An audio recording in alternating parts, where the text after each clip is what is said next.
going on, FA Nation? Welcome back. Apologies for missing last week, but I have all the faith in the world that Matt and Ed filled in admirably for Darlington. But this is the Fantasy Alarm NASCAR DFS podcast, talking Kansas this week.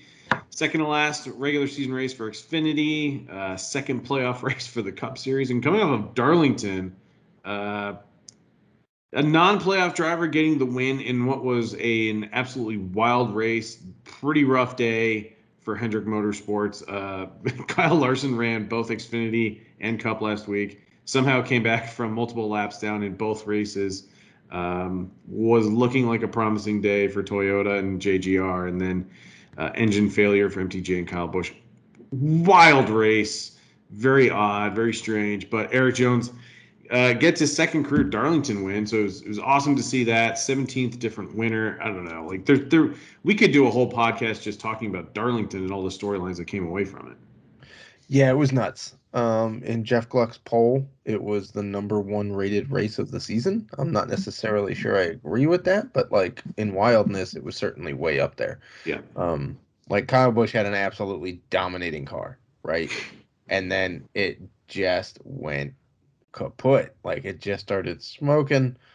And MTJ had the same thing, and I just feel like you could hear in that interview like he was trying to hold back tears, man. Yeah. Like, it's just been such a rough season for him, and he had that race in his hands to win with like less than 40 to go, and it was just engine failure that took it from him. Right. And he's like, and he brought up a good point. Like, he's like, when we run like crap, nothing happens. But when we run well, everything in the world goes wrong. So, and then Kevin Harvick caught fire, like literally on fire, in one of the crazier fires we've seen, because it was apparently caused like sucking in rubber into the engine, which usually not a great idea. So they're changing some of the design of the cars this week for Kansas to try to prevent that from happening.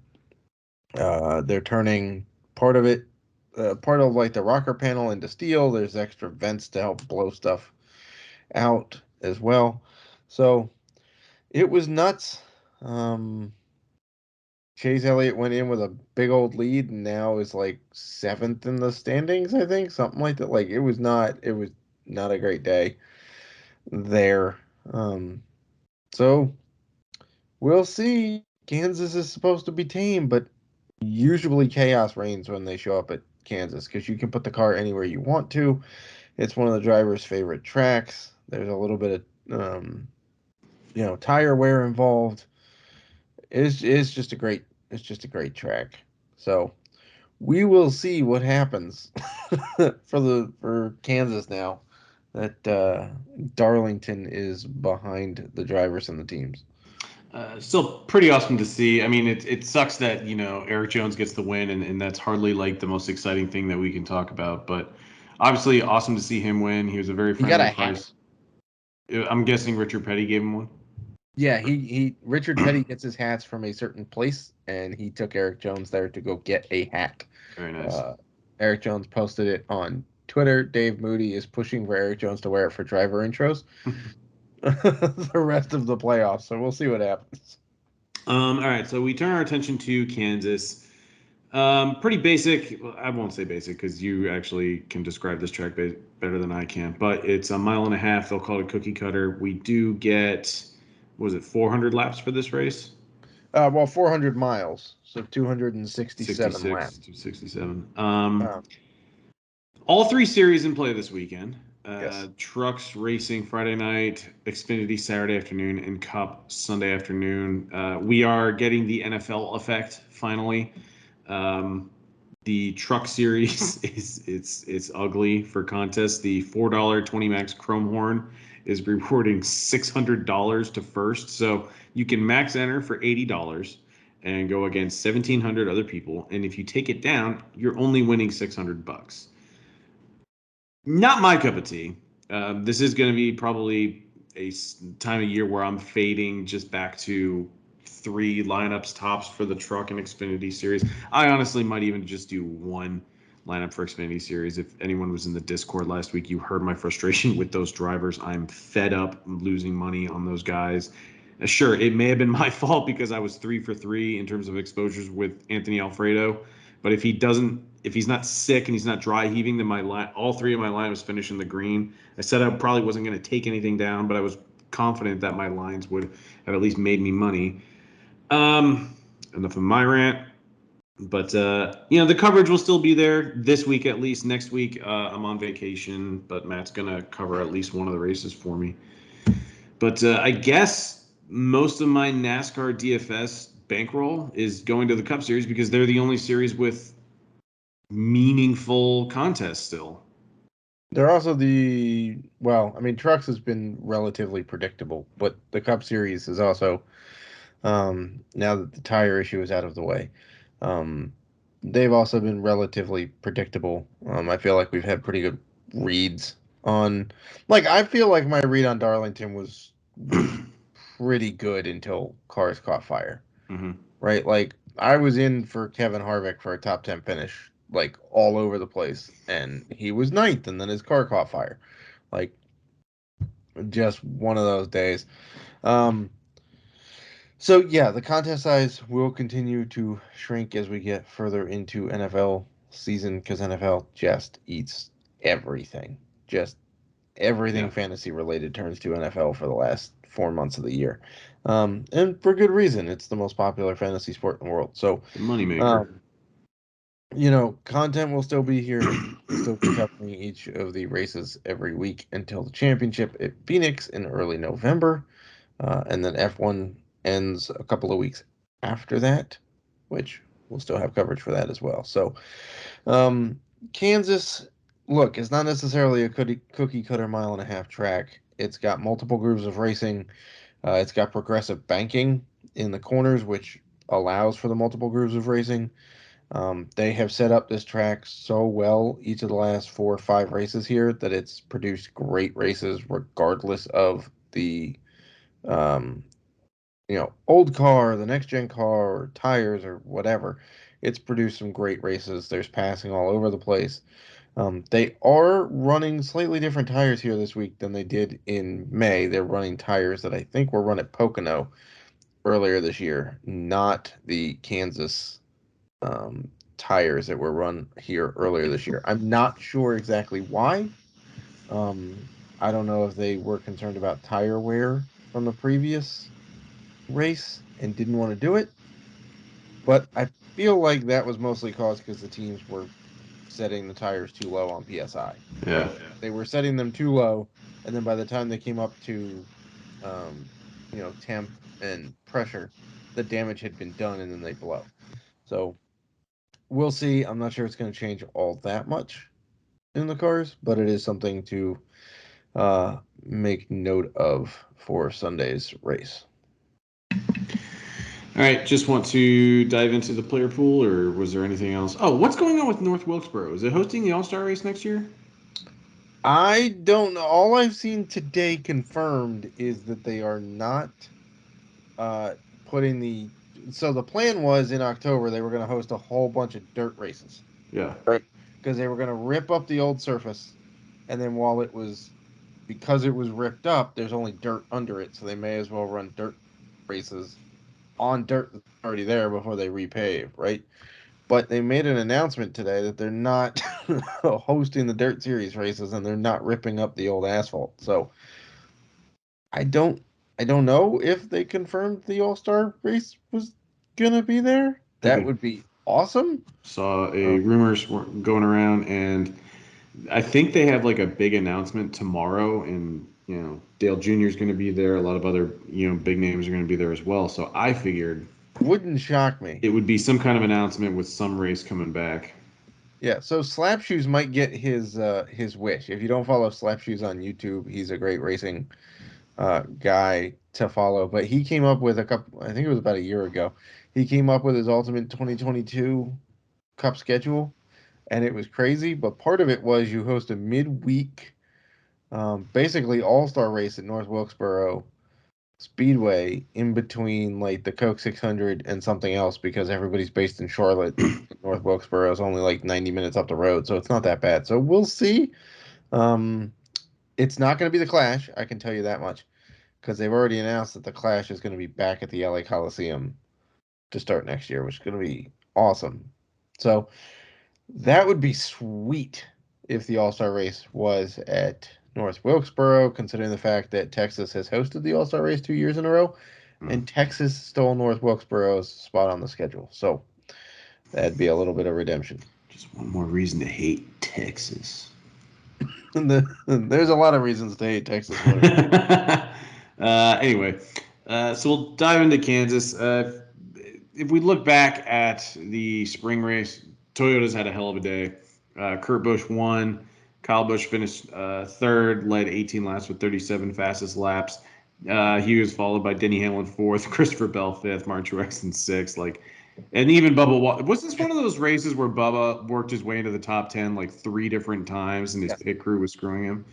Yes, this was the race in which he had 60 quality passes in this race and finished 10th. Now, if you don't remember what a quality pass is, it means he passed a top 15 car under green 60 times in a 200 something lap race. That's insane. That also tells you he had a really fast car and his pit crew really screwed him. So Toyota put, I believe, all 6 cars in the top 10, right? They did, yeah. First, third, fourth, fifth, sixth, and 10th. Mm-hmm. Yeah. So it was a good day for Toyota, which is also, by the way, why they are the prohibitive favorites to win pole, according to DraftKings. Like the top 4 guys to win pole right now are the JGR uh, grouping, all at 6-1. Toyota is going off at plus 120 for the manufacturer to win the race on Sunday. And most of the Toyotas are leading the, odds to win top 3, like betting Denny Hamlin for a top 10 finish. You're going to need to put in a whole bunch of money to win basically nothing back. So not a great bet there. Well, if we turn to DFS, uh, JGR does make up. I mean, they're all in the top 8 Yes. price drivers. Bubba Wallace, 8 grand. I think that's reasonable, Yes. especially at what we've seen out of him this year. And then Ty Gibbs, who is probably going to finish out the season with 23XI filling in for Kurt Busch. He's at 72, and he's depending on where he starts, like the kid has top 15 upside. We've seen it the last 2 races, but for the most part, like it's easy to understand why JGR are the favorites here. Could this be a week though? Because we thought this going into Sonoma, completely different track type. I get it, but it always seems like with the next gen car, it seems like the guys that we think, go out, crush it, and win. They either show up and look like crap, or they show up and in the case of last week, the Toyotas and Kyle Busch and Martin Truex Jr. they dominate, but then the engine blows. It just seems like it's whoever we think should go out and dominate with this next gen car at a particular track. It just doesn't seem to go that way. I mean, that's a fair point, but I don't We really can't predict it. I don't really It's want to high. put this juju into the universe, but what are the odds that they all fail again? Like, I mean, although in fairness to John and Pemba, who asked me last week about me picking Kyle Larson, do I feel like his engine would survive the race again because it blew up at Darlington in May, and sure enough, early in the race, his engine started to have trouble. So I was like, oh, making me eat my words there. So DK is pretty well locked in on JGR right now, based on pricing. I mean, Denny Hamlin at 11-1. That's pretty steep price. It's a pretty steep price. I mean, he did look good at Darlington, um, but he's also looked good at Darlington previously. Hamlin has only finished. I mean, yeah, he finished top 5 earlier this year, but that was his first top 5 in a little bit at Kansas. So, um, I don't know. I mean, if you're asking me about a Toyota I want, it's Bubba Wallace at that price. $8,000. He's in. Look, no, either 2311 car finished top 10 at Kansas, and the one that he's in won that race. Pretty handily, by the way. That thing dominated that race.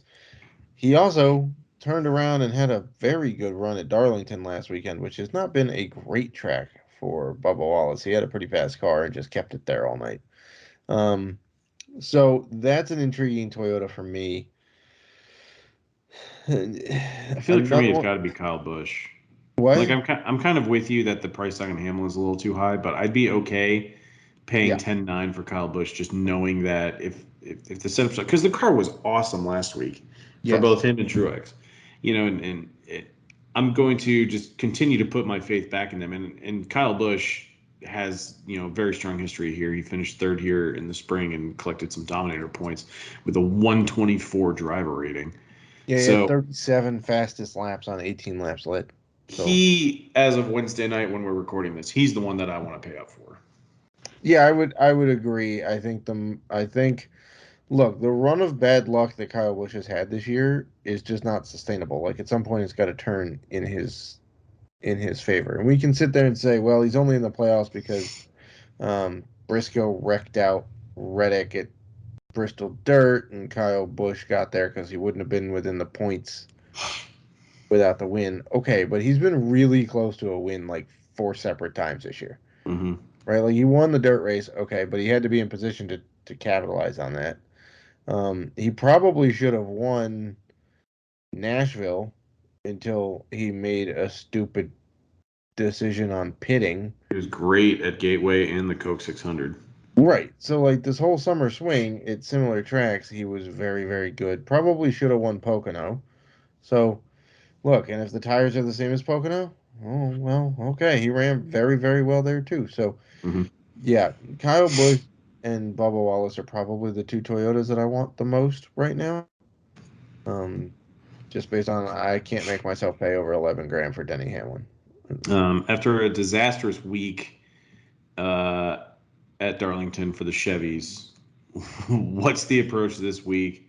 Um, Kyle Larson, had to come back from multiple laps down, still finished 12th. Hey, it's like it's Coke 600, or yeah, it's like the Coke 600. Yeah, I mean, like, I respect that.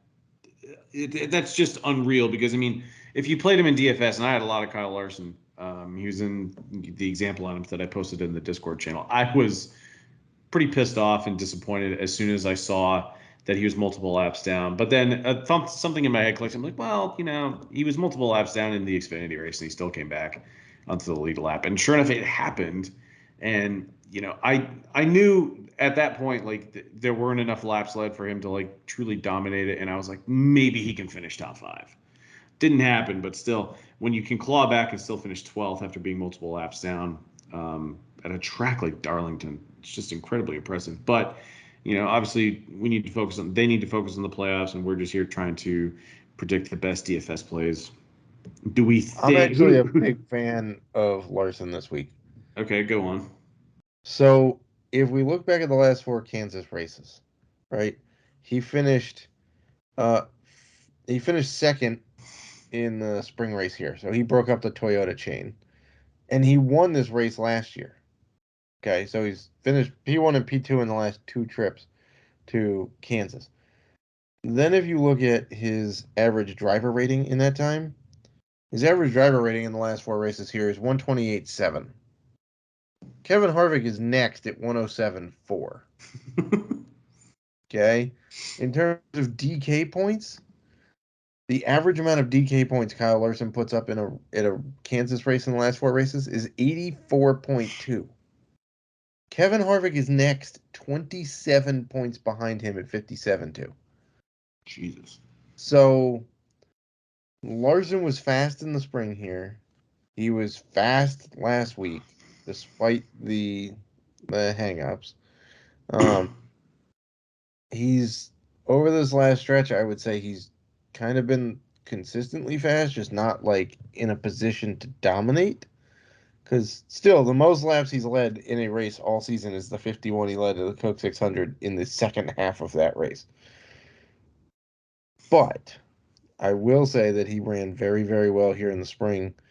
I'm not sure a lot of people are going to be on him because of the price tag, and they'll just look, oh, Toyota's awesome here, so let's just get shares of Toyotas and whatnot. But I'm not so sure. He had a pretty good race here at 11-1 in the spring. He started third, finished second, 19 fastest laps, 29 laps led for 59 points at 11-1. So he still hit almost 6x value even at 11-1. What's your read on William Byron? Actually, you nailed the read on William Byron last week. It's almost as if they're no longer experimenting with this car and they're just giving him the right setup. Yep. Yeah, so still in play this week, I'm assuming. The price tag did not really move at all from where it was a week ago. And he got a healthy amount of Dominator points for 54 points at an $8,900 salary. He hit 6x value easily on DraftKings. Still got a top 10. Do we think Byron can replicate that again? I do. He's been pretty quick here in the past. I mean, if we're looking at DK points again in the last 4 Kansas races, he's fourth in the field in terms of average DK points put up. He's got 3 top 10s in that span, which only a handful of drivers can say. His average finish is in the top 5 here. Top 7 drivers here. In that span. So yeah, I'm perfectly fine with William Byron. He basically said I'm no longer the test car, right? So what happened with William Byron, for those that may have missed that little note in the playbook, he got the 2 wins early this year, right? He had his second win by Martinsville, which was April 9th. So they said you're guaranteed to be in the playoffs at this point, right? Because nobody's winning. You're not gonna not make it with 2 wins, Right. right? So then they started saying, okay, you're the test car. So let's test the crazy setups and see what happens. And that's why since Martinsville, everybody's like, oh, he only had 1 top 10, and that was at Sonoma. Yeah, then they took the training, test sticker off his car, and he went out and led a whole bunch of laps last week. So I'm perfectly fine playing William Byron. I'm not sure anybody picks up on that again this week. And for those who are wondering, he's $800 cheaper this week than he was back here in May. So What that's about a little boost. Bowman coming off a top 10? He's got 3 straight finishes in the top 15, although he does tend to still qualify relatively well, except for Michigan. But he's not really lighting it up. And there's not a great ceiling for him, it looks like right now. Yeah, I would agree with And his that. crew chief is on the way out. Correct. His crew chief had announced like before Darlington that, hey, folks, I'm peacing out after this. Seems like a weird time to announce that, but Is there a whatever. rumor going around that Alex Bowman might leave Hendrick? I think there's a lot of rumors going around. Okay. I think there's a lot of rumors going around. Somebody tried to blame Bob Pockris for something he never even wrote the other day on Twitter. It sounds like Twitter. Like they found some text somewhere that said Kyle Busch would rather go to RCR than Colleague because RCR is closer to winning a championship than Colleague, which is factually correct. And somebody was like, "Way to go, Bob, to throw Colleague under the bus and say they suck." And Bob's like, "I didn't write this." Also, it just says RCR is closer to a title, which is true. They have their 2 drivers in the playoffs, and Reddick's won 2 or 3 times this year. Um, so I don't know. I think there's a whole lot of rumors going around. I'm not sure that Bowman is up for a contract. Like, I think he's under contract for at least another year. So we'll see.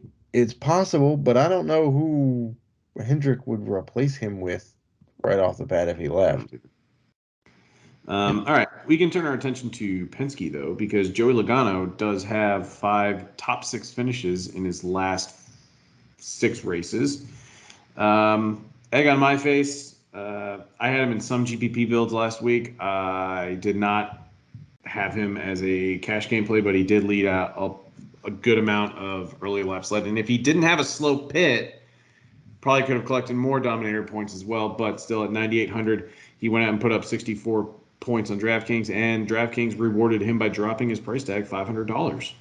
Yeah, it's kind of weird what they're doing. Like, you go out and have a good day, you get a price decrease, and then you go out and have an okay day, your price jumps through the roof. It's kind of odd. Um, Logano's been solid here. I can't really say otherwise. He's kind of on every other race run here right now. If we look back at the last 4 races here, he won 4 races ago. Then he finished 17th. Then he finished 9th 2 races ago. So this race last year. And then he finished 17th here in May. So if you like trends, maybe he finishes in the top 10 this week because that's what the trend says. Otherwise, he's finishing exactly 17th because that's what he seems to do. He's either going to finish in the top 10 or finish exactly 17th. I don't know. It's been 2 years now since I've been able to get a good read on Joey Logano, and I don't know why. But I mean, he had an okay drive here earlier this year. The car wasn't great. Didn't really do a whole lot. I mean, it did move up well, but then he stalled out, right? Because he started 34th and finished 17th. But like, is that kind of what we should just expect from Penske in general? Like, Blaney's been tough to watch at times, very tough to roster. His price is down to 8,900 when it was just, it was 10 grand for Daytona, but salaries don't really matter for Daytona. But it's almost like Logano is the only driver at Penske I trust right now, unless Blaney or Cindric are offering significant position differential. yeah, I would agree with that. Cindric is he's just a guy.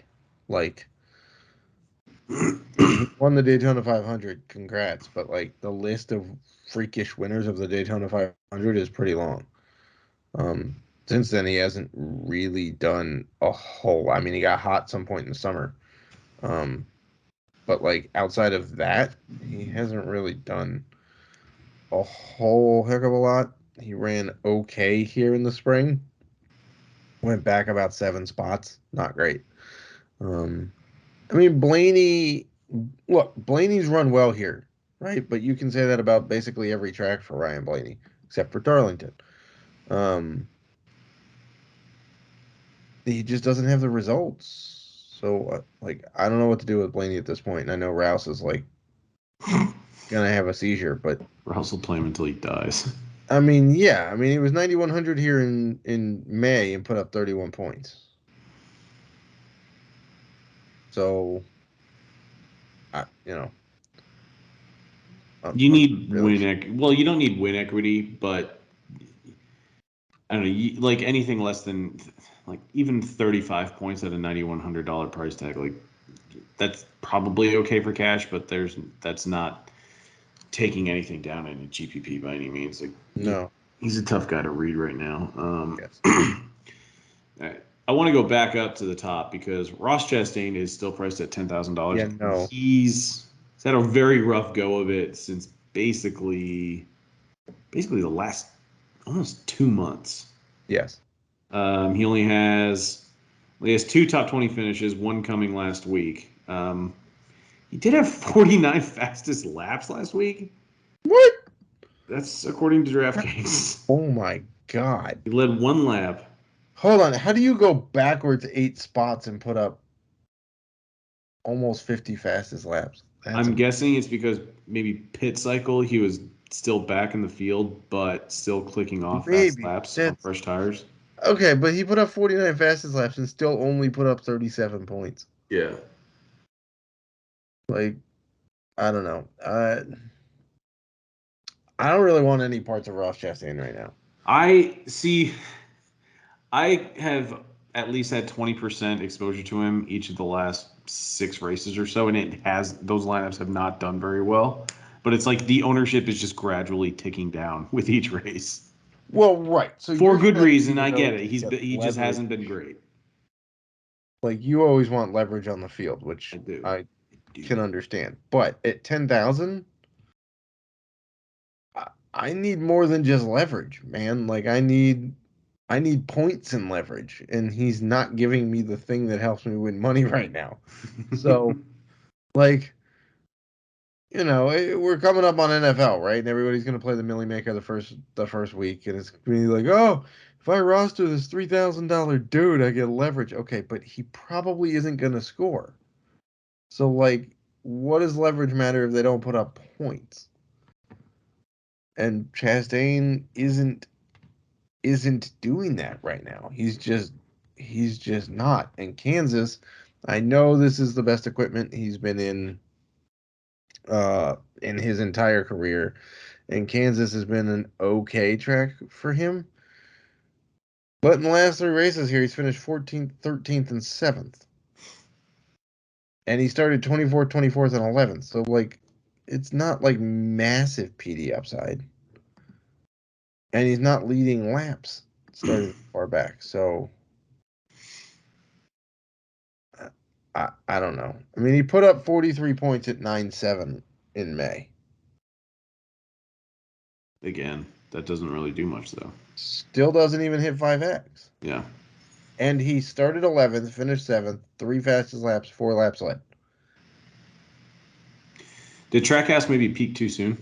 I mean, even Suarez has. He's got one top 5, which was at Watkins Glen, but in his last 6 races, he's got a 28th, a 25th, a 19th, a 24th, an 18th, and then the 5th at Watkins Glen. Yeah, I think they've fallen behind the curve here. I think JGR and Stuart Haas, to a degree, have figured some stuff out that that Trackhouse hasn't. Speaking of Stuart Haas, Kevin Harvick is only 8,700. You have to play him at that price. Yeah, I mean, the last 3 races he's been 8,500, 8,000, 8,400. Doesn't have a top 10 in that span, but he had the 2 wins prior to that stretch. Okay, but he was running 9th when his car caught fire. Yes, nope, you're right. Yeah. So, like, are we gonna hold that against him, or like? I mean, yes, I'll grant you the Coke Zero Sugar 400 not great, but again, it's Daytona. Wasn't everybody kind of like? Didn't it did feel like he was just doomed for a jinx at some point, because there were a lot of touts on Twitter that were pumping up his top 10 odds, and I get it. Like It's been a decade since the dude missed the top 10 at Darlington. For a guy who just routinely finishes in the top 10 at Darlington, he was getting, I think, minus 115, which is really good for a guy. Yeah, he was also like plus 200 for a top 5, and like 80% of his top 10s here have been top 6s. So like, it made sense. Like, I stand behind the bet because it took an. No, I do too. God. I get it. But at that point, I was just like, what if this is the one time like something happens to him? And sure enough, the car blew up. Yep, literally caught like crazy fire. But look, he ran pretty well here in the spring. He started 23rd, finished 15th, but that was really before SHR had really found their speed. So look, his track history here is very good. I mentioned earlier that Larson was 27 points ahead of the next closest guy in average DK points over the last 4 races. That guy is Kevin Harvick. He's the only other dude over 50 points a race in that span. Harvick also, if we're sorting by average finish, his average finish in the last 4 races here is 5.5. It's a spot and a half better than the next closest guy, which happens to be Truex. So, and I said that Larson was at 128.7 for driver rating, and the next closest dude was 107.4. That's Kevin Harvick. Nice. So you're getting a guy who's second in a lot of key metrics here for mid-tier pricing. That's basically what it comes down to with Kevin Harvick. All right. What about last week's winner, Eric Jones? Still under 8K. Yeah, I'm concerned about the hangover, like the actual physical hangover. Like, I saw tweets from his crew that it came out at like 9 o'clock in the morning the following morning, and they were like, "Yeah, we're still drunk and still drinking." Like, I mean, congrats. Good for them. Like, good for you, but like, now I'm concerned. Like, I don't know. What are you doing with Eric Jones this week? Probably the same thing that I'm always doing with Eric Jones. Like, if he starts in the top 10, I have my concerns because I feel he's more likely to go backward. But if he's like last week, I loved him because he was in that range where it's like, well, he's starting 15th, which is good because there's PD, but it's also, there are other drivers that people will chase for more PD. And so I thought Jones was, a good GPP play, and I had a fair amount of him in some of my builds. And then if he starts outside the top 20, I'm still intrigued because there's PD. It's almost like for him to be chalk, he has to start outside the top 25 or top 30. But if he keeps starting in this 15 to 20 range, I'll probably still play him in his GPP just because he has the upside to go out there and win. Nice to see the 43 in victory lane, but we probably don't see it again this year. But he has a few finishes in the top 5, 6, 7.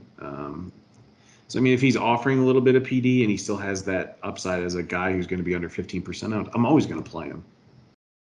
Yeah, a couple of notes. One, that was the first time in 55 years that the 43 car had been in victory lane in Darlington. 55 years to the day. Yeah. And then it was the first time in, I saw this tweet, I don't remember how long, but it's been a while since the 3 and the 43 won in back-to-back weeks. Because Austin Dillon won Daytona. Yeah.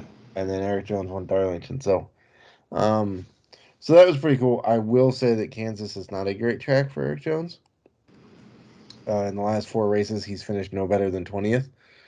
And he's gotten worse each time. But, I think he's still viable as a GPP depending on where he's starting. I'm with you. If he's starting in the teens, I think you can bring him in a GPP. If he hangs down to his spot, he gets value. Right? If he's starting anywhere behind 25th, he's going to be chalky because people are just going to expect him to finish with a top 20 finish, which probably won't happen, but we'll see. Did you want to touch on Austin Dillon? I know you were pitching a very fun little prop on him before we started recording this podcast. Yeah, so the starting grid video will be out on Thursday this week. So if you're listening to this, the odds are that the podcast will come out Thursday morning. The starting grid will be out some point Thursday. There was some technical stuff with recording it on Wednesday. But this week, I'm kind of taking a little bit different tact, and I'm going to try to point out how you can use early week odds to go find some values or some overvalues in DFS. And Austin Dillon is one of those guys. So a couple of notes on Austin Dillon here is that, he's 7,700 on DK. Right now on DK Sportsbook, he's got a top 10 line of plus 125. So that's pretty nice considering the fact that he's finished in the top 15 4 straight races here, one of only 4 drivers to do that. And a couple of those were 11th and 10th place finishes. But here's where the value comes in, right? So he's 17th in salary. If you count from the most expensive guy in Denny Hamlin down to him, he's 17th in salary. So basically mid-pack, right? His top 10 odds put him 18th in top 10 odds. However, his average finish over the last 4 races here is 10th best, and he's 17th best in driver rating. So he's, based on driver rating, he's right where he should be. Based on average finish, there's value here in his salary and that on. So that's a little taste of what the video is going to be talking about and how you can kind of use odds to go find some values or how to avoid some guys, because we're going to talk a little bit about Daniel Suarez in this video too, because I think he's overvalued based on the top 10 odds. All right. As we dip into this low 7K range, also, that was very well said. We have some interesting values. Chase Briscoe is getting priced down, rightfully so, because his results lately have been terrible. Yes. Hasn't had a top 10 since the Coke 600. And before that, it was a while. Phoenix. Well, he won Phoenix, but then he had another top 10. It was early April. I can't remember the race. Maybe Richmond? Yep, possibly. But 7,300. We were talking about how SHR has started to figure everything out. It's just we haven't really seen it with Briscoe. Oh my god, he's posted 15 or fewer points on DraftKings in 4 straight races, and he's posted under 10 points on DraftKings in 3 straight races. Yeah, it's not great. That's a nightmare. Yeah. But he's 7,300. I like the discount. Ty Gibbs is going to be, it depends on where he starts, but he's proving to be a really good GPP play. He's got 3 top 15 finishes in his last 5 races coming into Kansas. I want to say he has a win here in Xfinity, but don't quote me on that. Brad Keselowski's coming off a phenomenal run last week at Darlington. Teammate Chris Buescher, I was very, very heavy on, and I hated the result. Yeah. But who are some of your favorite plays in this range? Well, you just talked about one in Brad Keselowski. Yeah. Look, it's no secret I started off of him to start this year, and I've been slowly being talked more into him each week. And now the results are just showing. Like, he's been consistently a top 15 car. So it's pretty hard to avoid playing a guy who's got a shot for a top 15 each week when they're this far down the salary list. I will say keep your eyes peeled because he's also in that video that's coming out on Thursday. So I'm not going to give everything away. You have to go watch the video for that. But there are some pretty interesting stats for him and why this might be a little bit of a misprice on DK's side. Chris Buescher, I thought it was a perfectly fine read last week to play him. The results just didn't bear out, but the signs were there for it to be a good day for him. Below this, I don't know, man.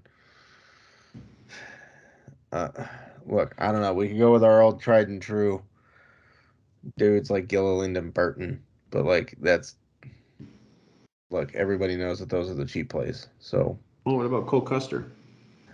I mean, he 14th, 16th, 11th in his last 3 races. Now, granted, one of those has looked good. one was Daytona, one was a road course, and then there was last week at Darlington that saw a lot of really good drivers just bust. Right, but Custer though, I He will was say he was running top 10 frequently for most of the race. right. His was more based on speed rather than these 17 dudes had issues. I'm gonna go take their spots. Right, Yeah. like Fair. his was more based on speed. I will say that Custer's run respectively at Kansas. Not great, not terrible. Obviously, it's That's better when Custer's he run at starts. most tracks. Yeah, I mean, it's gonna be better if he starts further back, for sure. But he did okay here in the spring. Finished like 22nd, I think. So look, in GPPs, he's perfectly fine. Mm-hmm. It's about all I can say there for. But again, he's another guy who ran well at Pocono, and these are kind of the same tires, so who knows? Any interest on Ricky Stenhouse? He did finish 8th here in the spring. He did. He then disappointed me so bad last week. Like, I thought we were in for a great Stenhouse night, and then somehow, like 3 laps in, he's already 6 laps down. I don't know. He did run well here in the spring. You are correct about that. He had a pretty good run at Charlotte as well, which make a decent comparison um, to those tracks. So he's in play. You never know what you're going to get with Ricky Stenhouse Jr. He's like the box of chocolates in Forrest Gump. All right. Is there anything else, anybody else you wanted to touch on, or do you just want to wrap it up and save it all for the playbook? Yeah, not a whole lot. Anybody else that comes to mind probably The having. good plays will present themselves to us, essentially. Yeah, exactly. I mean, I can tell you, everybody's a good or a bad play based on track history, but not everybody's going to show up terribly at every track you expect them to show up terribly at. Like the time I told everybody to fade Kurt Busch at Vegas, and Kurt Busch then wound up winning the race, leading like 100-something laps. We'll see what the cars look like on track on Saturday, and we'll get ready to play them on Sunday. All right. Well, Matt, thank you so much for your time. Best of luck to you this week, and best of luck to the FA Nation. Best of luck, FA Nation.